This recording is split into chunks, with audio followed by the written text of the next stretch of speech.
What's up, YouTube? What's up, world? Matthew here from Real Daily Media, and I'm gonna make. No, I'm not. Yeah, I am. And I'm gonna make Wait What 3. So, I just got out of a AA dance, an AA party, and it's supposed to be anonymity, it's supposed to be autonomous and all this stuff, but they just broke all their principles, or excuse me, one guy just broke all their principles and completely ruined my night. So I don't really feel bad about talking about it on my YouTube channel. I don't. So my friend who I was referencing earlier, uh, who had his food stolen and everything, um, we decided we're gonna go out to an AA dance and an AA party. We get there, it's awesome. There's tons of people there. Everyone's dressed up. Everyone's got, it's everyone's um everyone's everyone's having a good time. There's older people, young people, babies, kids. Yeah, I mean, not that age has anything to do with it, but it's just like it's awesome. I love being at those type of things. That's why I asked my friend if I could go with him, right? Or excuse me, that's why I asked my friend if I could go with him. But the problem is there's no seating. And mind you, AA is an entirely positive program. AA is all about being positive and finding your shortcomings and taking your own inventory and righting your wrongs and showing grace and showing forgiveness and not feeding your ego and not being. It's basically a Christian program. If I mean it, if you actually know about AA and NA, almost all the principles are directly taken from the Bible, and also a lot of the times that the prayer is from the Bible. If you go to a meeting where they use the Lord's Prayer, it's from the Bible. Like, if you know about Bill Wilson and Dr. Bob or whatever, who are the founding fathers of AA, like old school AA people who really know the program and really know um what it is, they know it's a Christian program. Now there is some AA loyalists who like get really mad about Christianity because they don't want the Christian God to be the higher power, because the whole point of the program is that you choose a higher power, and it doesn't have to be Jesus Christ, it doesn't have to be God. But so there's some people there that are like anti-Christian, but they have higher powers, and you run into those people, and it's not a big deal. But if they have half a brain, they're going to realize that the whole program is built around Christianity and the ideal. I mean, just the concept of admitting you're wrong, repenting, and growing from it, that the whole AA program is about, is a Christian concept. I mean, straight up, as simple as that. So anyways, we go into this event where the first half is a meeting, a speaker meeting. If you don't know what that is, it's basically a big room of people, and they take turns going up to the microphone, and you share your story, or you share on the topic, and it's really fun. And if you're trying to stop drinking or stop getting high or whatever, it's a really fun thing to go out and be social. And it's I'm not saying it's sexual, but you get to go out and be seen and see people, and etc., etc. So so so um so so but like I said, the issue was that there was no seating. There was no seating. And I was like, I want to find a seat. I want to sit down. I'm like hovering around people. So I, so I, so I go to the back and I try to get, and there's a cute little family there with the husband and wife and all these little girls, and they're running around. I'm not trying to get in their family, so I'm off to the side. And then, and I'm there with my friend, and he kind of like steps back with me. And then an older man comes into the room, and he he he sorry, I was laughing at one of the Hells Angels guys cruising around. At least a truck Hells Angels. He's not on a motorcycle with a vest, but he's in his truck or whatever. And so so so so he So an older guy comes in, and old guys are really hard for me to decipher because some old guys, you show them respect and you treat them like a superior, even if they aren't your superior. If you treat them not a superior, if you treat them as an elder, it's a good thing, right? Like it's a good thing, and that's good. And then there's other times, and they treat you with love and respect also, because that's how I was raised to treat my elders. And then there's other times where where I've shown older men respect, like as if they're a commanding officer to me, because I was raised in a military family. I've never been in the military, but I was raised in a military family, and that's how you treat a male that's older than you, or a male that's in a position that's commanding you.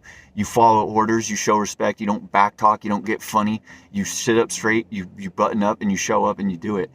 And you do it once and you do it right, and you don't turn in half butt work. And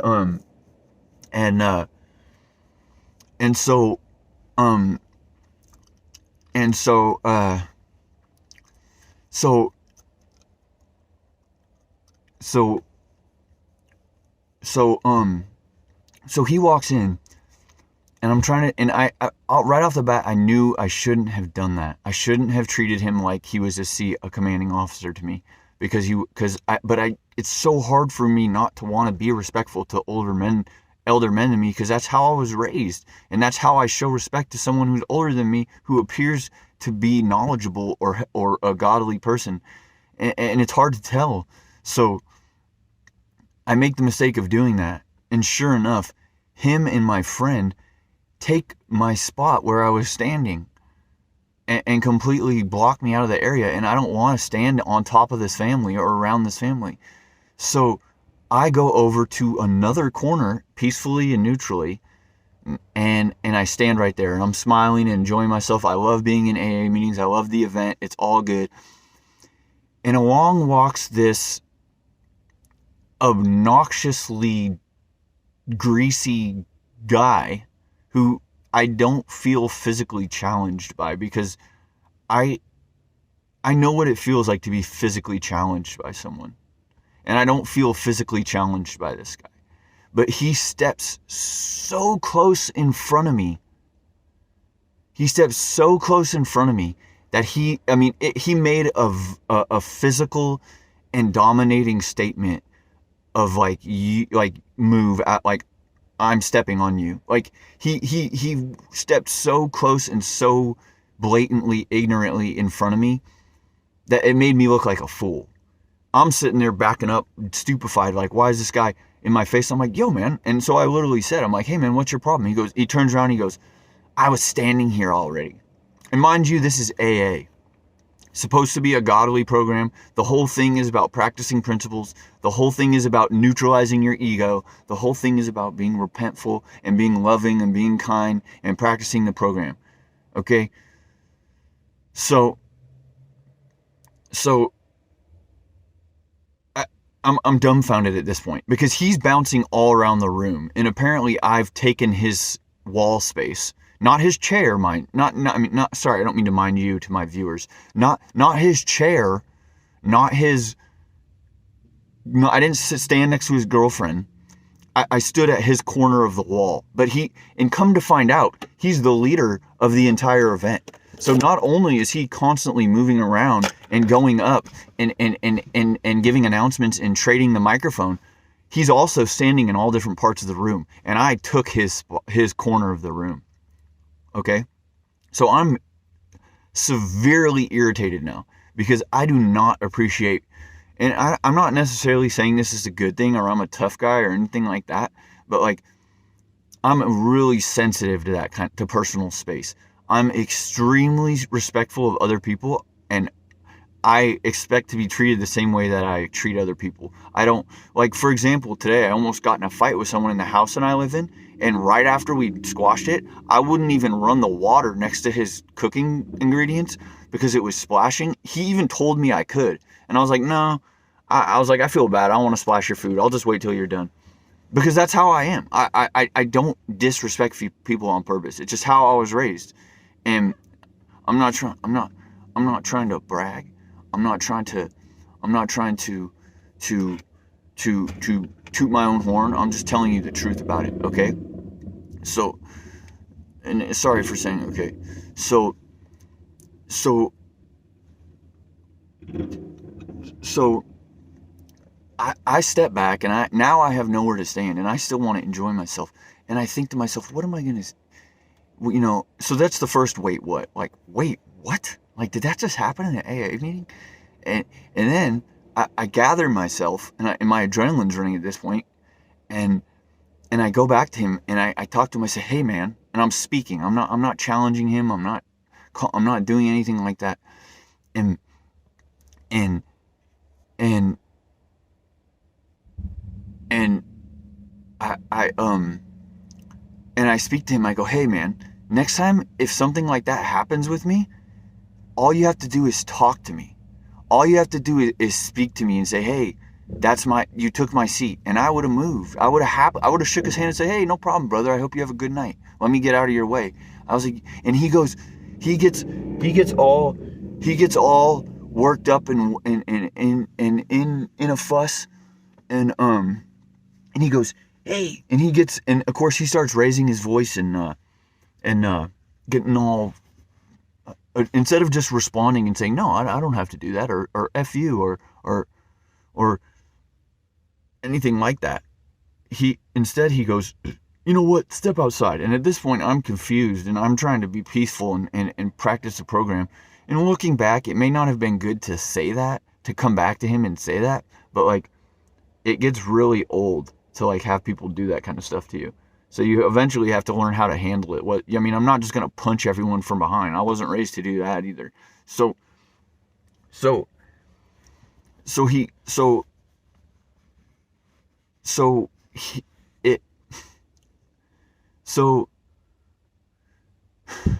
I should have just stayed in there and said no. I said what I needed to say. That's it. I don't need to go outside with you. Next time, please just say something to me. And that's what I should have done, and walked away from him. But instead, I got caught up in his demons, and I followed him outside. And at this point, he still doesn't know how to talk. He's trying to get up in my face. He's trying to push me around, and he's like, and he's like, hey, you want to do something about it? And it's like, dude, what is it with this city that everyone just wants to fight? No one can talk. No one can express themselves. And I'm not trying to make the city look bad. And I apologize if anyone, I'm not going to say where I am right now. I'm not, and I take that back. It's my day. What is it with these type of people that they cannot speak? Because he could have said, F you, I did what I wanted, and I would have said, okay, we'll do, okay, and I would have walked away. But instead, he's trying to be violent over, and that's how he handled it in the first place. Wait, what? At an AA meeting, I'm standing in his part of the wall, and he uses violence to tell me, please give me my seat back. So we go outside, and he's talking about, oh, you want to do something about it? And he's trying to, get in my face and overwhelm me, which is a common tactic for people who, are bullies, I guess, because most, at least not, that's never something, I've been in I've been in so many fights in my life I cannot count. When I was young, I used to get jumped by gangs. You don't have to believe me if you think I'm white. It doesn't count. I mean, gangs existed long before black African Americans and Mexicans were in gangs, and I mean, so gangs. But when I was young, I used to get jumped by gangs. When I was older, I used to lose fights, and then when I was younger, I was getting jumped by gangs. When I was in my middle of my fighting career, I was losing fights. And then when I got older, I started to win fights because I learned how to fight at a late age. People who learn how to fight at a young age are lucky because they know how to fight their whole life, and they've had that their whole life. I didn't learn how to fight until I was like 16 or 18. So I was a late bloomer when it comes to fist fighting. And I'm very picky about how and who I fist fight. And I guess that's the nicest way I could put it. And so I'm still trying to talk to this guy, and it's, and so I finally just tell him, and I speak over his insanity, his demon, his possession, and I go, look, man, next time just be a man and say something. Don't come and tell me to come outside and put your butt in my face.